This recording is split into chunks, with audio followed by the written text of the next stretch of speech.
ओम शांति। ओम शांति बाबा। आज मैं आत्मा अपने परम पिता परमात्मा के चैतन्य उपस्थिति का अनुभव करते हुए इस साकार मुरली को अध्ययन करने का प्रयास करता हूँ। और इसके लिए जो सबसे सरल सहज साधन है वो ये कि लौकिक रीति से किसी एक स्थान पर अब बड़े फुर्सत से अपनी दिनचर्या में बड़ा इत्मीनान का समय निर्धारित करता हूँ और उस स्थान पर उस समय अपने मन बुद्धि को अपने सूक्ष्म शरीर के साथ लेकर चलता हूँ मधुबन की धरा पर, और उसमें भी खास उसी हिस्ट्री हॉल के उसी स्थान पर जहां साकार में बाबा ने ये मुरली चलाई थी। तो उस स्थान का अनुभव फुर्सत में पाते हुए जब हम पहुंचते हैं और जब अपने हाथों में मुरली को लेकर उसका अध्ययन शुरू करते हैं तो ऐसा अनुभव करते हैं कि मेरे बाबा मेरे सम्मुख हैं और वो अपने दिल की बात इसी मुरली में निहित करके मुझसे कह रहे हैं। क्योंकि जब मैं अपने दिल की बातें बाबा से कहता हूँ, अपने दिल की हर बात बाबा के सामने रख देते हैं, तो फिर बाबा भी तो उसके बदले में, उसके रिस्पॉन्स में मुझसे और उसके आगे का भी बात मुझसे कहेंगे ना। जब दो लोग बैठकर बातें करते हैं तो जब मैंने अपने दिल की बातें दिन भर में जब जो होता गया बोलते गए, या अभी मुरली शुरू करने के पहले बाबा के कमरे में बैठकर हमने अपने दिल की बातें बाबा को कह दी, तो अब मेरे बाबा उसके जवाब में और मेरे लिए जो आगे आने वाला है जिसके बारे में मैं कुछ नहीं जानता, उन सब बातों को ध्यान में रखते हुए अपने बाबा की दिल की बातें बाबा इसी मुरली में निहित करके मुझसे कहते हैं। मीठे बच्चे, देवता बनना है तो अमृत पियो और पिलाओ। अमृत पीने वाले ही श्रेष्ठाचारी बनते हैं। हाँ जी बाबा। आगे प्रश्न रूप में मेरे बाबा कहते हैं कि इस समय सतयुगी प्रजा किस आधार पर तैयार हो रही है। उत्तर बतलाते मेरे बाबा, जो इस ज्ञान से प्रभावित होते हैं, बहुत अच्छा कहते हैं, लेकिन पढ़ाई नहीं पढ़ते, मेहनत नहीं कर सकते, वो प्रजा बन जाते हैं। प्रभावित होना मतलब प्रजा बनना। सूर्यवंशी राजा रानी बनने के लिए तो मेहनत चाहिए, पढ़ाई पर पूरा ध्यान हो, याद करते और कराते रहें तो ऊंच पद मिल सकता है। हाँ जी बाबा। गीत है, तूने रात गवाई सो के। ओम शांति। बच्चों ने गीत सुना कि हमारा जीवन हीरे जैसा था, अब कौड़ी जैसा हो पड़ा है। ये तो सरल बात है। बाबा बहुत सहज रीति से समझाते हैं, जो कोई छोटा बच्चा भी समझ सके। बाबा इतना सरल तो समझाते हैं, लेकिन हम अपने बातों में उलझे रहते हैं, इसलिए समझ नहीं पाते। नहीं तो बाबा कहते हैं छोटा बच्चा भी समझ जाए, इतना सरल बाबा बतलाते हैं। सत्यनारायण की कथा सुनाते हैं तो छोटे छोटे बच्चे भी बैठ जाते हैं, परंतु वो सत्संगों आदि में तो जो सुनाते हैं वो सब है कथाएं। कथा कोई ज्ञान नहीं, बनी बनाई कहानियां हैं। गीता की कहानी, रामायण की कहानी, भिन्न भिन्न शास्त्र हैं जिनकी कहानियां बैठ सुनाते हैं, वो सब हैं कथाएं। कहानियों से कोई फायदा होता है क्या? कहानी तो एंटरटेनमेंट के लिए होता है, उससे फायदा थोड़ी होता है। बड़े हम लोग बोलते हैं उससे कुछ शिक्षा ले नहीं लेंगे, लेकिन होता तो वो कहते कहानी तो कहानी है, फायदा थोड़ी होगा। ये है सत्यनारायण की, अर्थात नर से नारायण बनने की सच्ची कहानी। ये सुनने से तुम नर से नारायण बन जाएंगे। ये अमर कथा भी हुई, तो जब नर से नारायण बन गए तो अमर कथा ही हो गया ना। तुम निमंत्रण देते हो कि आइए अमर कथा तुमको सुनाए, तो तुम अमर लोक में चले जाएंगे। तो भी कोई नहीं समझते हैं। शास्त्रों की कहानी सुनते आते हैं, मिलता कुछ भी नहीं। शास्त्रों की कहानियाँ बैठ के सुनते हैं, उस वक्त तो लगता है कि कितना बड़ा अच्छा काम कर रहे हैं, लेकिन बाबा कहते हैं मिलता क्या है, कुछ नहीं। जाएंगे लक्ष्मी नारायण के मंदिर में, चलो दर्शन करके आएँ, महात्मा का दर्शन कराएं। मंदिर में जाते हैं, महात्माओं के पास जाते हैं दर्शन करने। ये एक रस्म रिवाज चली आई है। दर्शन करके क्या होगा, लेकिन दर्शन करने जाते हैं। ऋषि मुनि आदि जो होकर गए हैं उनको माथा टेकते आए हैं। पूछो रचता और रचना की कहानी का पता है तो कहेंगे नहीं। अभी तुम बच्चे समझते हो कि ये रचता और रचना की कहानी तो बहुत सहज है, अल्फ और बे की कहानी है। भल प्रदर्शनी में जो आते हैं वे कहानी तो ठीक सुन लेते हैं, परंतु पवित्र नहीं बनते। समझते हैं ये विकारों में जाने की रस्म रिवाज भी अनादि है। विकार वाली बात को भी एकदम अपने भावनाओं से जोड़ कर रखते हैं कि नहीं ये तो एकदम जरूरी है।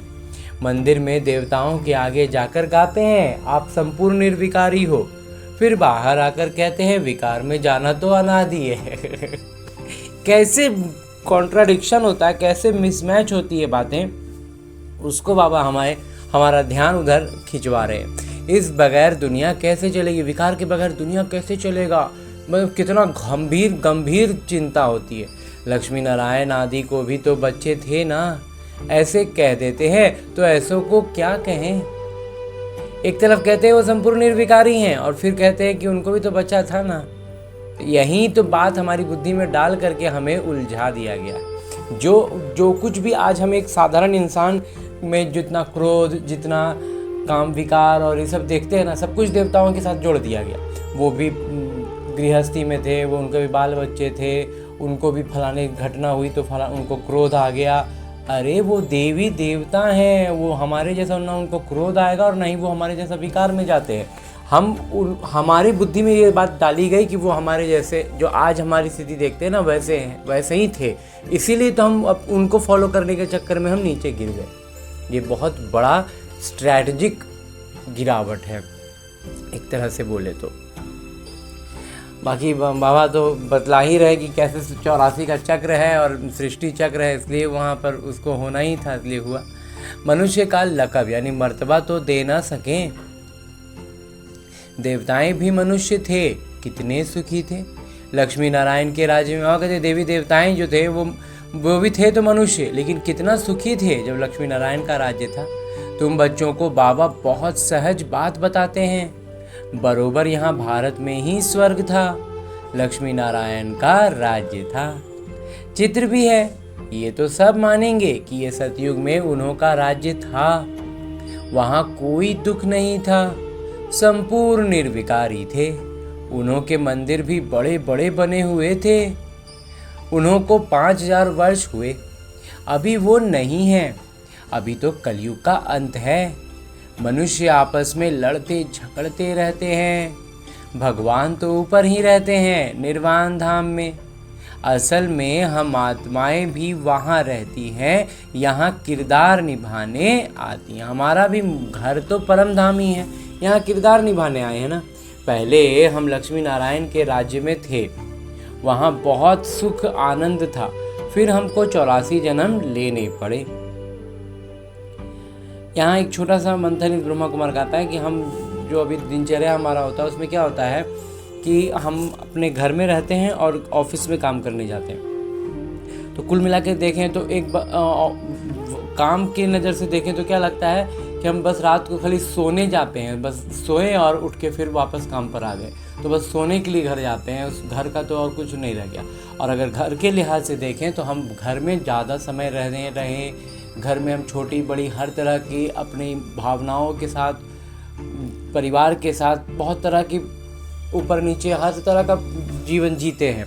छुट्टियों में हम बाहर जाना, अंदर आना, मतलब कुछ भी होता रहता है सब घर पे ही हमारा होता है। हम थोड़ा समय कहने का मतलब जितना समय भी मतलब घर से बाहर गए, घर काम किया और घर वापस आए, उस घर के लिहाज से देखेंगे तो वैसे ही दिखेगा।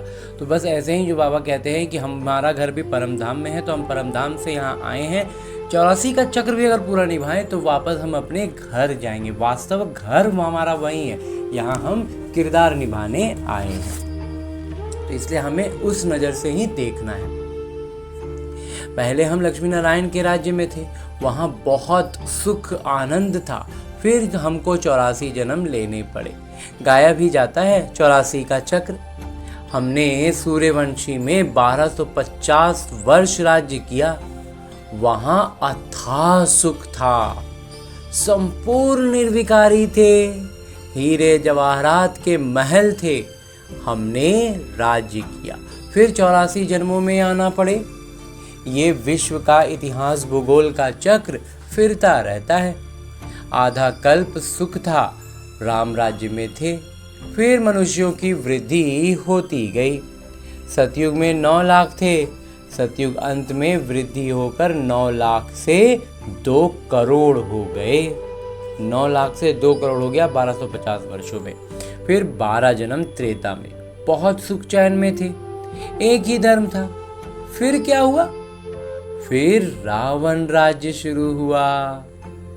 राम राज्य और रावण राज्य देखो, बहुत सहज रीति से समझाता हूँ। छोटे छोटे बच्चों को भी ऐसे बताना चाहिए कि और क्या हुआ।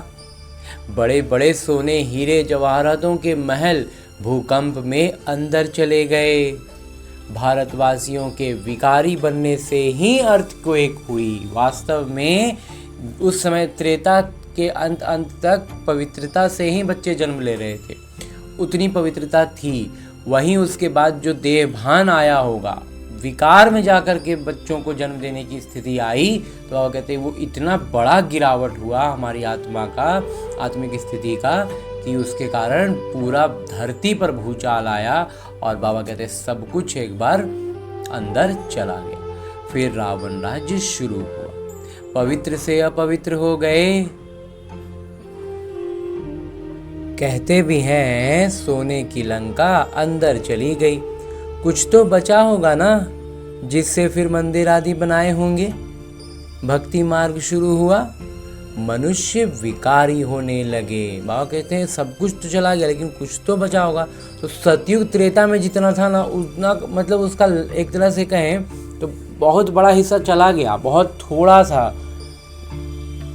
हालांकि बाबा तो अभी वहाँ कुछ नाम नंबर नहीं बता रहे हैं, लेकिन इस ब्रह्मा कुमार को लगता है कि 3/4 तो चला गया होगा, 1/4 ही बचा होगा जो द्वापर की शुरुआत में था, जो अभी हमारी कल्पना से बाहर है। और सतयुग त्रेता की तो हम कल्पना भी नहीं कर सकते हैं, क्योंकि हमारी कल्पना का भी एक लिमिटेशन होता है। पहले इस ब्रह्मा कुमार को लगता था कि हम कल्पना अनलिमिटेड कर सकते हैं, लेकिन वास्तविकता ऐसी नहीं है। जहाँ तक हमारी बुद्धि में जानकारियाँ हैं ना, उतनी दूर तक ही हम कल्पना भी कर पाते हैं। तो हम द्वापर के आगे का हमारे पास जानकारी ही नहीं हमारी बुद्धि में, इसलिए हम उससे आगे कल्पना भी नहीं कर पाते हैं। इसलिए बाबा कहते हैं कि कुछ तो बचा होगा, लेकिन ताकि मंदिर उंदिर बनाए, जो भक्ति मार्ग में शुरू हुआ, विकारी होने लगे। फिर रावण राज्य चला तो आयु भी कम हो गई, विकार में गए तो आयु भी कम हो गया। हम निर्विकारी योगी से विकारी भोगी बन गए। यथा राजा रानी तथा प्रजा, सब विकारी बन गए। ये कहानी कितनी सहज है। छोटी छोटी बच्चियां भी ये कहानी सुनाए तो बड़े बड़े आदमियों का मुंह नीचा हो जाए। अभी बाबा बैठ सुनाते हैं, वही ज्ञान के सागर पतित पावन है। अच्छा, द्वापर में भोगी पतित बन गए, फिर और धर्म भी शुरू होते गए। विकारी हो गए, पतित हो गए, भोगी हो गए, तो और भी धर्म शुरू हो गया। अमृत का जो नशा था वो खल्लास हो गया। लड़ाई झगड़े होने लगे। द्वापर से लेकर हम गिरे, कलयुग में हम और ही विकारी बने। उस समय क्या था, एक तरह से विकार हमें छुआ था, और अब तो विकार हमारे भीतर बैठ गया है। पत्थर की मूर्तियां बनाते रहे, हनुमान गणेश की। पत्थर बुद्धि होने लगे तो पत्थर की पूजा करने लगे। समझते थे कि भगवान पत्थर ठिक्कर में है। ऐसे करते करते भारत की ये हालत हो गई। अब फिर बाबा कहते हैं, विष छोड़ अमृत पीकर पवित्र बनो और फिर राजाई लो। विष छोड़ो, तो फिर तुम मनुष्य से देवता बन जाएंगे। बस विकारों को छोड़ देंगे ना, बाबा कहते हैं मनुष्य से देवता बन जाएंगे। परंतु विष छोड़ते नहीं है। कितना कस के विकारों को पकड़ के रखते हैं ना, इसको तो हम नहीं छोड़ेंगे। विष के लिए कितना मारते तंग करते हैं। तब तो द्रौपदी ने पुकारा ना, तुम समझते हो कि अमृत पीने बगैर हम देवता कैसे बनेंगे? हमें अब ये बात अच्छे से समझ में आ गई है कि बिना अमृत पिए देवता नहीं बन सकते। सतयुग में तो रावण होता ही नहीं। बाबा कहते हैं जब तक श्रेष्ठाचारी नहीं बनेंगे स्वर्ग में नहीं आ सकेंगे। जो श्रेष्ठाचारी थे वो अब भ्रष्टाचारी बने, फिर अब अमृत पीकर श्रेष्ठाचारी बनना है। बाबा कहते हैं मामेकम याद करो। क्या गीता भूल गए हो? गीता रची मैंने, नाम डाल दिया कृष्ण का। इन लक्ष्मी नारायण को ये राजाई किसने दी? जरूर भगवान ने ही दी होगी। पहले जन्म में भगवान ने राजयोग सिखाया, नाम फिर डाला है कृष्ण का। तो समझाने की अभ्यास करनी चाहिए। बाबा कहते हैं समझाने का भी अभ्यास होता है ना तो और अच्छे से हम समझा पाते हैं, हमारा मंथन भी बढ़ता है। बहुत सहज कहानी है। बाबा को कितना समय लगा? आधा घंटे में इतनी सहज बात भी समझ नहीं सकते। इसलिए बाबा कहते हैं सिर्फ एक छोटी कहानी बैठ किसी को समझाओ। बाबा कहते हैं बहुत ज्यादा ज्ञान एक ही बार में देंगे ना तो उस बात अंदर जाएगा नहीं, समझ नहीं पाएंगे, खुद में भी उनको उलझन होने लग जाएगी। इसलिए बाबा कहते हैं एक कहानी लो, एक बात एक बार में बैठकर अच्छे से समझाओ। वो बात बुद्धि में अगर घर कर गई ना तो फिर वो धीरे धीरे फैलेगा और बाकी के लिए उनमें खुद में उत्सुकता आएगी और वो ज्ञान को समझेंगे। हाथ में चित्र लो। सतयुग में लक्ष्मी नारायण का राज्य, फिर त्रेता में राम सीता का राज्य, फिर द्वापर में रावण का राज्य हुआ। कितनी सहज कहानी है। बरोबर हम देवता थे, फिर क्षत्रिय वैश्य शूद्र बने। अभी अपने को देवता न समझने के कारण हिंदू कह देते हैं। अब खुद को देवता तो कह नहीं सकते, स्त्रियों में देवी लगता नहीं है, तो हिंदू कहने लगे। धर्म श्रेष्ठ कर्म श्रेष्ठ से धर्म भ्रष्ट कर्म भ्रष्ट बन पड़े हैं।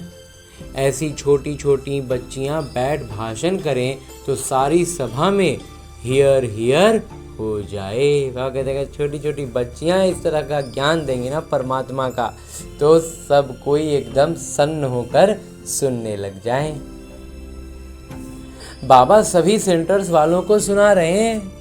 अब ये बड़े बड़े नहीं सीखते हैं तो छोटी छोटी कुमारियों को सिखाओ। कुमारियों का नाम भी है। दिल्ली बॉम्बे में बहुत अच्छी अच्छी कुमारियां हैं, पढ़ी लिखी हैं। उनको तो खड़ा हो जाना चाहिए। कितना काम कर सकती हो। अगर कुमारियां खड़ी हो जाएं तो नाम बाला हो जाए। साहूकार घर की जो हैं वो मुश्किल हिम्मत रखती हैं। वहाँ कहते हैं जो अमीर घर की बेटियां होती हैं उनको हिम्मत थोड़ा कम होता है। साहूकारी का नशा रहता है, थोड़ा सा पैसा का कष्ट होगा, तकलीफ होगी, ये सब भावना भी आ जाता है। दहेज आदि मिलता है तो बस कुमारियां शादी कर मुंह काला कर देती और सबके आगे झुकना पड़ता है। लेकिन लौकिक रीति का जो रिवाज चल रहा है ना, बस शादी हो गया, विकार में गिर गए, बाबा कहते हैं मुंह काला हो गया और फिर अब सबके आगे झुकते रहो। तो बाबा कितना सहज समझाते हैं, उससे कितना श्रेष्ठ स्थिति में आएंगे अगर बाबा का यज्ञ में समर्पित हो। परंतु पारस बुद्धि बनने का ख्याल ही नहीं आता। देखो जो नहीं पढ़ते हैं वो भी आजकल MP MLA आदि बन गए हैं। बाबा कहते हैं जो पढ़ा लिखा नहीं ना वो भी क्या पदाधिकारी नहीं कहेंगे उसको, मंत्रालय मंत्री बन जाते हैं, विधायक बन जाते हैं, सांसद बन जाते हैं। पढ़ाई से तो क्या क्या बन जाते हैं। बाबा कहते हैं जब बिना पढ़े वो इतना बन रहे हैं, पढ़ा के तो और भी क्या क्या बन जाते हैं। तो ये पढ़ाई तो बहुत सहज है। तो बाबा कहते हैं ये पढ़ाई तो उन सबसे कितना सहज है, औरों को भी जाकर सिखाना चाहिए। परंतु श्रीमत पर नहीं चलते तो पढ़ते भी नहीं है। बाबा कहते हैं जब श्रीमत पर ही नहीं चलेंगे तो फिर ज्ञान को आगे और पढ़ना और उससे और उन्नति पाना ये कहाँ कर पाते हैं। बहुत अच्छी अच्छी कुमारियाँ हैं परंतु अपना ही नशा चढ़ा हुआ है। बाबा कहते हैं कुमारियाँ हैं बहुत सारी हैं जो बहुत अच्छी अच्छी हैं लेकिन उनको अपना ही नशा चढ़ा हुआ है। थोड़ा काम किया तो समझती हैं हमने बहुत काम किया है, अभी तो बहुत काम करना है। बाबा कहते अभी तो बहुत काम करना है, अभी क्या किए, अभी कुछ नहीं हुआ है। आजकल फैशन में ही कुमारियाँ रहती हैं। आज बाबा कुमारियों किसी विशेष कुमारी के लिए और कुमारियों के लिए बहुत विशेष कह रहे हैं कि कुमारियाँ फैशन में रहती हैं, हिम्मत नहीं रखती हैं, विकार में जाने के लिए मतलब एकदम अकबकाई रहती हैं। विकार में दहेज मिल गया, विकार में चले गए, बस हो गया, यही सब में उलझी रह जा रही हैं। क्यों इस सब में उलझ रहे हैं? कितना श्रेष्ठ जीवन, वर्तमान जीवन भी बाबा इतना श्रेष्ठ बनाते हैं और भविष्य तो जो बनेगा सो बनेगा ही। अभी वर्तमान में भी तो इतना अच्छा लगता है, कितना इज्जत मान और श्रेष्ठ स्थिति महसूस करते हैं। सेंटर में जो दीदियाँ होती हैं कितना इज्जत वाला उनका वो होता है और सामाजिक इज्जत तो होती ही है और बल्कि आध्यात्मिक रूप में भी कितना अपने आप में चेहरा से भी वो झलकता है, ओजस्व झलकता है। तो ये सारी चीज़ें बाबा कितना ऊपर उठा रहे हैं। तो क्यों विकार में गिरने के लिए? लेकिन किसी को है कि बाबा का आधा धूला ज्ञान ले करके बाबा ने शुरुआत में ही कहा ना, बस हल्का फुल्का हाँ बहुत अच्छा कर दिए और फिर जाना विकार में ही है। तो बाबा कहते हैं क्या होगा, फैशन में रह जाएंगे।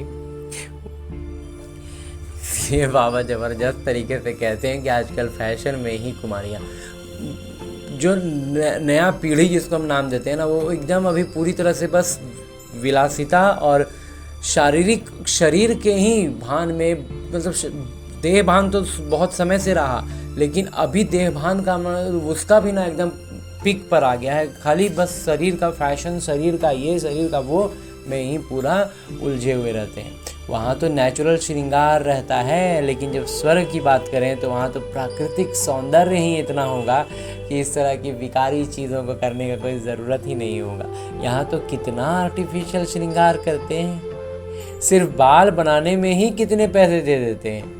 ये है माया का पॉम्प, ये माया का छलावा है। फॉल ऑफ माया, रावण राज्य, फिर राइज ऑफ राम राज्य। लेकिन अब इस समय बाबा बता रहे हैं कि राम राज्य के अस्त का समय है और राम राज्य के उदय का समय आ गया है। अब राम राज्य स्थापन होता है परंतु हम मेहनत तो करो ना। बाबा कहते हैं तुम मेहनत तो थोड़ा करो, एकदम अब बैठे बैठे नहीं होगा ना, थोड़ा तो मेहनत करेंगे ना। तुम क्या बनेंगे? अगर पढ़ेंगे नहीं तो वहाँ जाकर पाई पैसे की प्रजा बनेंगे। आजकल के बड़े बड़े आदमी वहाँ की सब प्रजा में आ जाएंगे। और कहते हैं आजकल का जितना भी बड़ा बड़ा आदमी जिसको कहते हैं ना, सब वहाँ प्रजा में होंगे। साहूकार लोग सिर्फ अच्छा कह अपने धंधे में लग जाते हैं। तो जो ज्ञान को सुने, धारण नहीं किए, साहूकार हैं, तो वो प्रजा में चले जाएंगे। क्योंकि उन्होंने अच्छा कहा, उनको अच्छी बात लगी लेकिन धारणा में नहीं आया, अपने वापस धंधे में लग गए। बाबा कहते हैं बहुत अच्छा प्रभावित होते हैं। फिर क्या, प्रभावित तो हुए तो उससे फायदा उठाएंगे तब ना। आखिरी क्या होगा, वहां जाकर प्रजा बनेंगे। प्रभावित मतलब प्रजा। बाबा कहते हैं प्रभावित अगर हुए तो वो प्रजा में आएंगे और धारणा करेंगे तो पद पर आएंगे। जो मेहनत करते हैं वो राम राज्य में आ जाएंगे। समझ तो बहुत सहज है। बाबा कहते हैं समझाते तो इतना सहज है।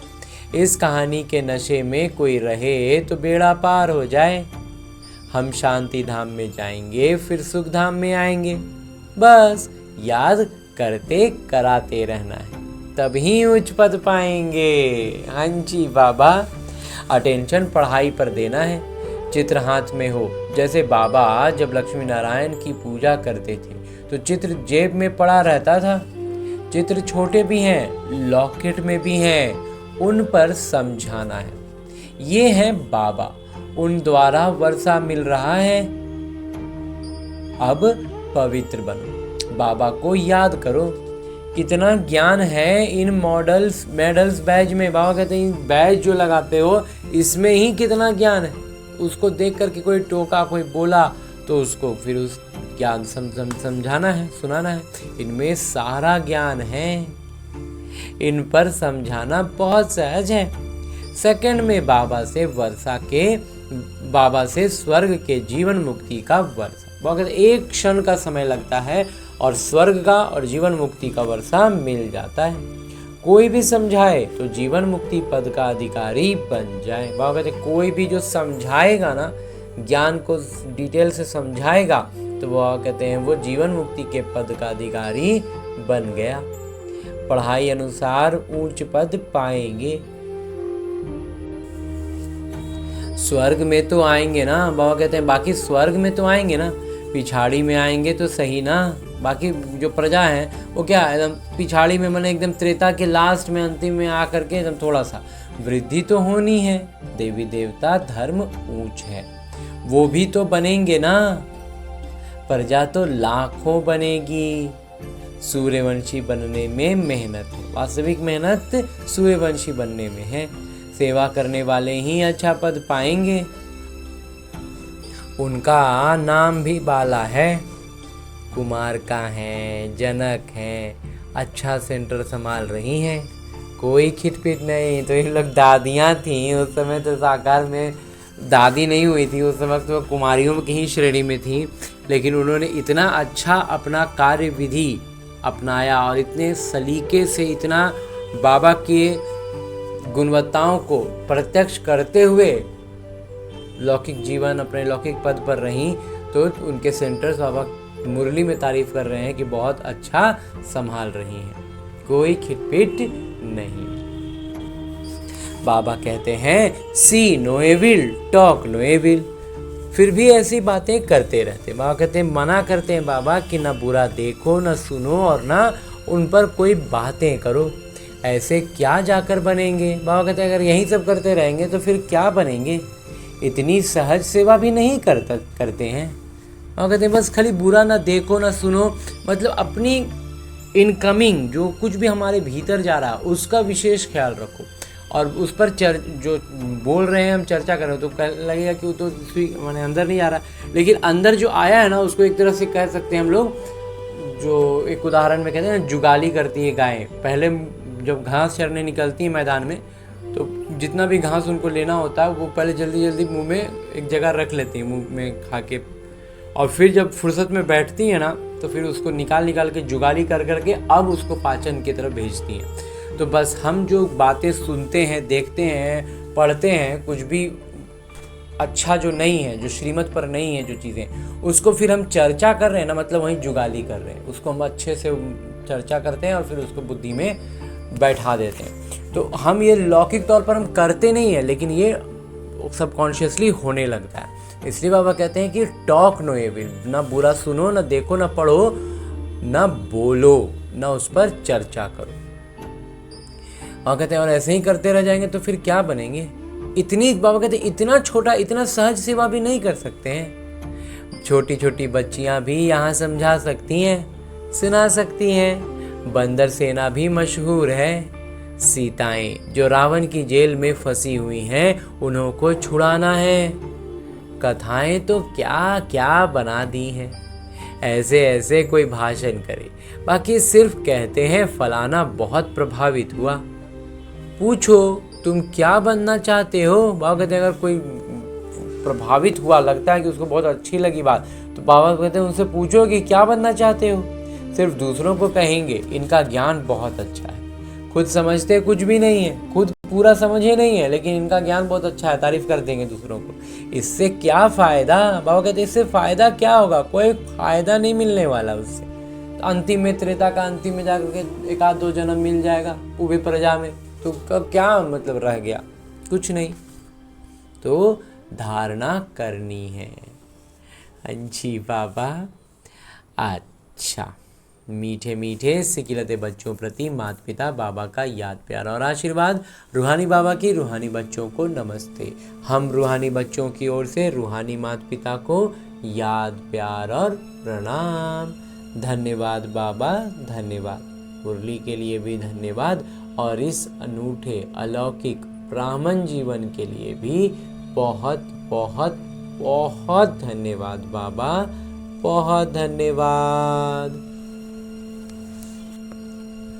आगे आज की मुरली से लिए गए वो प्रमुख बिंदु हैं जिन्हें हमें अपने ब्राह्मण जीवन में धारण करने हैं। और ब्राह्मण सो फरिश्ता, फरिश्ता सो देवता बनना है। उसके लिए जो सबसे पहली बिंदु है वो है पारस बुद्धि बनने के लिए पढ़ाई पर पूरा पूरा ध्यान देना है। श्रीमत पर पढ़ना और पढ़ाना है। हद की साहूकारी का नशा, फैशन आदि छोड़ इस बेहद सेवा में लग जाना है। वहाँ कहते हैं हद की साहूकारी, लौकिक दुनिया का हद की साहूकारी मतलब लौकिक जो जो दुनिया अभी हमें दिखाई दे रही है, इसमें हम अमीर हैं, हम गरीब हैं, ये सब से अपनी बुद्धि को निकाल लेना है। फैशन वगैरह जो इतना होता है ना, ये होना चाहिए, ऐसे तो होना चाहिए, इतना तो होना चाहिए, ये सारी चीज़ों से अपने आप को ऊपर उठा लेना है तभी। और क्या करना है, बेहद की इस परमात्मा ज्ञान के प्रसार की, उस किसी आत्मा को गुण का दान, ज्ञान का दान, शक्तियों का दान जो जैसे कर सकें वैसा करते जाना है और बेहद सेवा में लगे रहना है। दूसरा है hear no evil, see no evil, talk no evil. कोई भी व्यर्थ बातें नहीं करनी, किसी पर प्रभावित नहीं होना है। कोई भी आत्मा की कोई भी विशेषता भी लगे ना कि आत्मा लगता है बहुत विशेष है, इसमें ये गुण है, बाबा कहते हैं गुण किसका है, किसने दिया उसको वो गुण, बाबा ने। तो हमें याद बाबा को करना है। जो भी आत्मा हो वो आत्मा बस एक भाई है, एक बहन है, उससे ज़्यादा कुछ नहीं। और आत्मा की बात करें तो बहन भी नहीं है, सब भाई हैं। तो भाई भाई आत्मा है और गुणवत्ताएं जितनी हैं सब मेरे बाबा की हैं, जो अलग अलग आत्माओं से विशेष तौर पर चमक रही हैं। तो वो सारी गुणवत्ताएं बाबा ने मुझे भी दे रखी हैं, तो मुझे भी चमकना है। हो सकता है किसी एक क्वालिटी के साथ मैं आत्मा भी चमकूं। तो ध्यान बाबा पर रखना है, याद बाबा को करना है, गुणवत्ताएं बाबा से जो मिल रही हैं उसमें से झलकेंगी ही।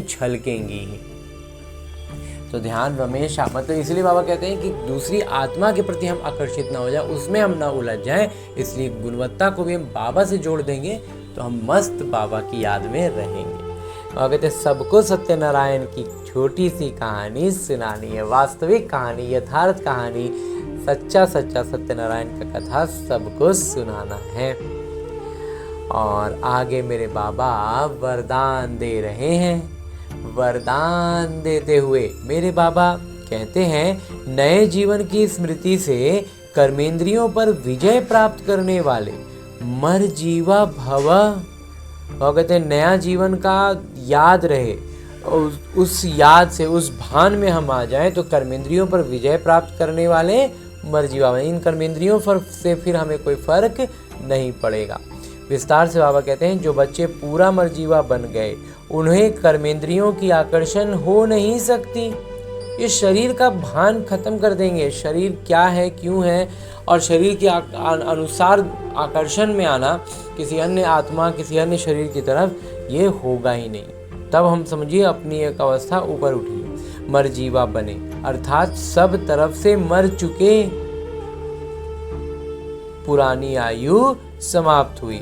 जब नया जन्म हुआ तो नए जीवन में कर्मेंद्रियों के वश हो कैसे सकते। बाबा कहते जब नया जन्म हुआ, नया कर्मेंद्रिय मिला, तो फिर कर्मेंद्रियों के वश कैसे होना है।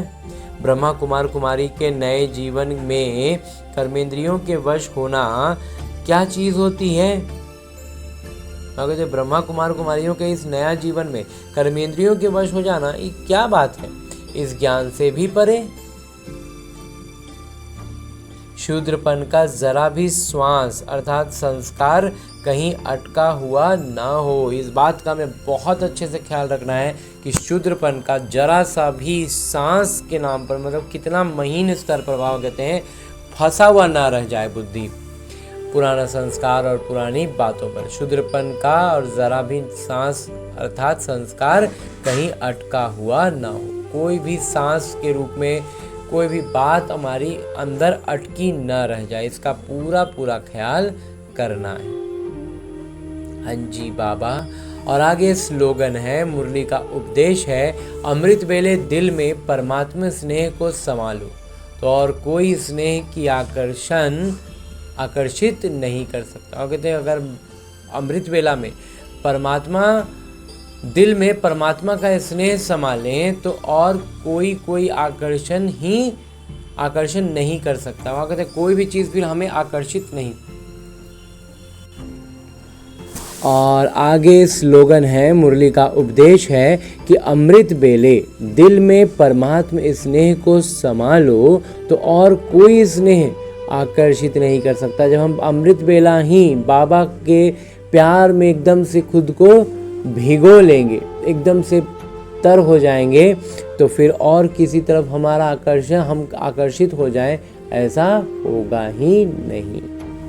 हाँ जी बाबा। और अभी तक हमने परमपिता परमात्मा से इतना श्रेष्ठ, अमूल्य, अलौकिक साकार मुरली को परमपिता परमात्मा के चैतन्य उपस्थिति में अध्ययन करने का प्रयास किया। और अब मेरे बाबा इसी चैतन्य उपस्थिति में रहते हुए अव्यक्त रूप से एक इशारा देते हैं कि महान बनने के लिए मधुरता और नम्रता का गुण धारण करो। और ऐसी गुणवत्ता धारण कर सकें उसके लिए बाबा हमें भिन्न भिन्न आयामों से भिन्न भिन्न इशारे देते हुए आज जो इशारा दे रहे हैं वो है, संगठन में सफलता प्राप्त करने के लिए सदा नम्र चित्त के तख्त पर विराजमान रहो। इसी तख्त पर बैठ जिम्मेवारी का ताज धारण कर भविष्य को पदवी बनाओ। तख्त से उतरना नहीं, इसी पर बैठकर काम करो। बाबा कहते हैं जो बाबा ने दे दिया ना, इसी पर रहना है। इस तख्त से हमें उतरना नहीं है। हम अपने स्वमान का तख्त है, बाबा के दिल तख्त है, इस तख्त से उतरना नहीं है। इसी पर बैठ के बाबा बोलते हैं काम करो तो सफलता मिलती रहेगी। इसके लिए पहले आपका पाठ पक्का हो, इससे आपके संस्कार सबके साथ सहज ही मिल जाएंगी। बाबा कहते हैं हम जब अपने आत्माभिमानी स्थिति में रहेंगे ना तो हमें सफलता मिलती रहेगी, और पहले आपका पाठ पक्का रहेगा तो बाबा कहते हैं आपके संस्कार सबके साथ सहज ही मिलते जाएंगे। हाँ जी बाबा।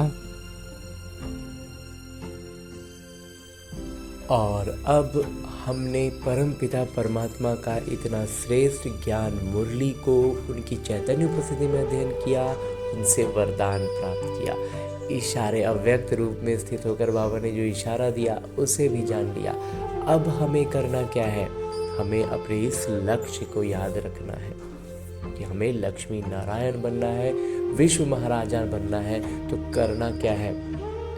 इन सारी ज्ञान की बातों को वास्तविक जीवन में अपनाना है। और ये वास्तविक जीवन भी कहना एक तरह से गलत होगा, क्योंकि ये जो मेरा लौकिक जीवन है ये बस और बस मेरे अभ्यास के लिए है।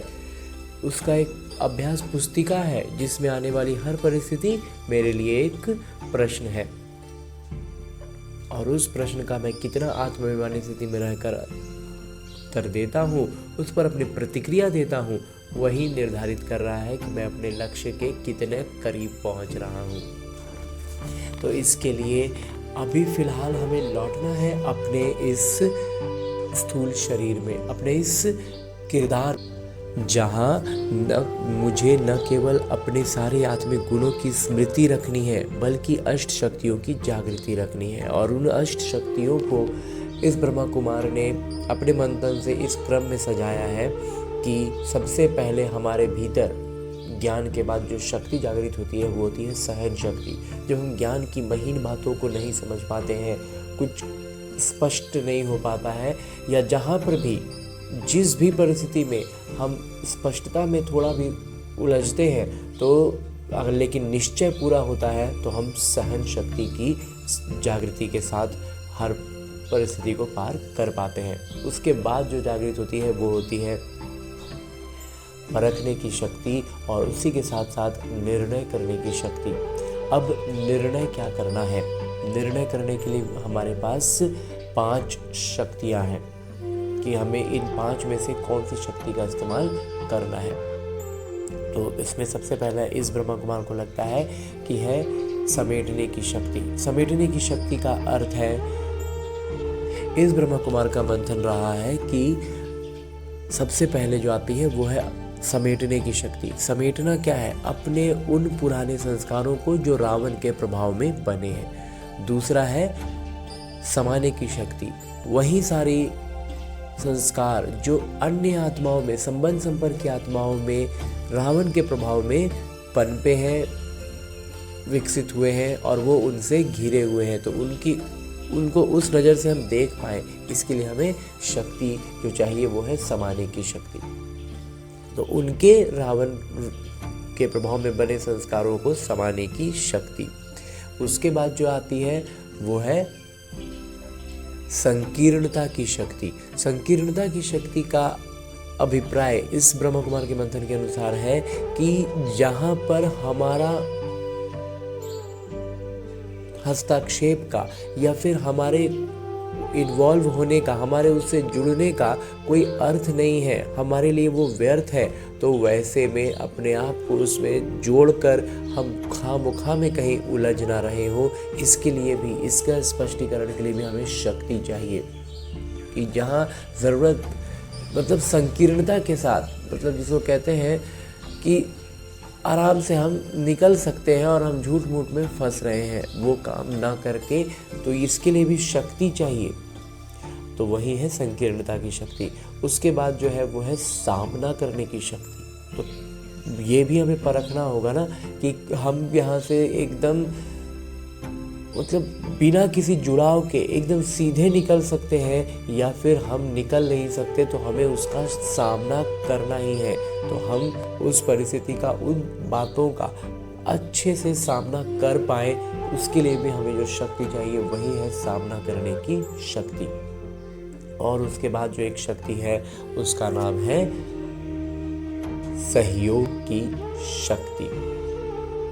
सहयोग की शक्ति का अर्थ है कि जब हम अपने सारे गुणों और शक्तियों से खुद को भरपूर अनुभव करते हैं, सारी शक्तियों की जागृति के साथ होते हैं, तब हम अन्य आत्माओं को सहयोग दे सकते हैं। यूँ तो हम यहाँ गलती ये करते हैं कि आज हमने पहला ज्ञान समझा और हम दूसरों को बताते हैं, तो ये बहुत खुशी और उमंग उत्साह के लिए ठीक है, लेकिन दूसरों को बताने में अगर हम पीछे हो रहे हैं, हम फिसल रहे हैं, वो हमें खींच ले रहे हैं, तो इसका मतलब है कि हम सहयोग की शक्ति से भी निपुण नहीं हुए हैं। तो जब तक हम खुद का पाँव अच्छे से न जमा लें, हम बाढ़ में किसी बह रहे या व्यक्ति को लौकिक तौर पर अगर उदाहरण के रूप में देखें तो किसी को बहता हुआ क्यों हम रोकें और खुद ही हमारे पाँव जमे नहीं हैं, हमने खुद को रस्सी से कोई चीज़ से बांधा नहीं है, तो फिर हम दूसरों को मदद नहीं कर सकते हैं, हम खुद ही बहने लग जाएंगे। तो इसलिए हमें इस बात का स्मृति रखनी है, इस शक्ति को भी समझना है। तो इस तरह की अष्ट शक्तियों की जागृति के साथ सारे सातों आत्मिक गुणों को स्मृति में रखते हुए सारी प्रतिक्रियाएं हमारे इसी अनुसार हो, ऐसा अभ्यास करने के लिए लौटते हैं अपने इस किरदार में, अपने स्थूल शरीर में। अच्छा, ओम शांति।